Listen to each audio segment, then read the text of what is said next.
en ouvrant simplement une application, vous pouvez commander un taxi sans chauffeur.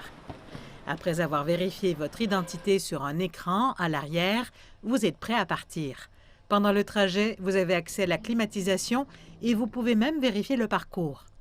L'expérience de déplacement à bord d'un taxi en conduite autonome n'est pas différente des parcours réguliers. Il y a des chauffeurs de sécurité à bord, sauf qu'ils ne tiennent pas le volant, sauf en cas d'urgence.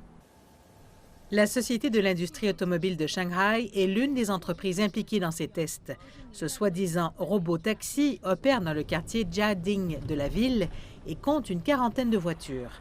La société espère étendre ses services à l'échelle nationale à environ 200 voitures d'ici à la fin de l'année. Il y a cependant une concurrence féroce sur le marché. Le géant d'Internet Baidu et la société d'intelligence artificielle AutoX ont eux aussi testé leur taxi autonome à Jiading. Et même la société de livraison de nourriture Meituan a investi dans des entreprises connexes. Ils disent que la commercialisation de l'industrie a encore du chemin à faire, mais qu'elle avance peu à peu. Il faudra certainement un certain temps pour commercialiser entièrement le service. Mais le temps dépend du nombre de services que nous pouvons fournir au cours de l'expérience. Plus nous pouvons fournir de services, plus nous pouvons l'atteindre rapidement. Les autorités de Shanghai disent qu'elles soutiennent pleinement cet effort et qu'elles lui apporteront tout le soutien possible cette année. Les experts disent que c'est un feu vert pour plus de recherche et de développement, ainsi qu'une mesure vers une réglementation.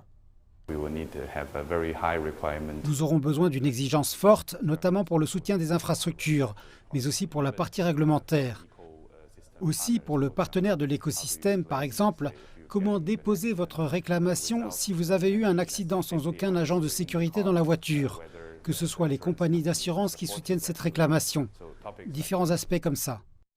Selon le cabinet de conseil IHS Markit, la technologie de la conduite autonome chinoise pourrait valoir jusqu'à 35 milliards de dollars d'ici à 2030, avec un taux de croissance annuel de plus de 20 %.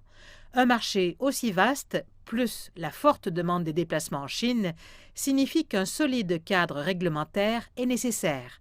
Le ministère chinois des Transports a affirmé que tout cela était inclus dans le plan quinquennal actuel du gouvernement pour le développement économique et social.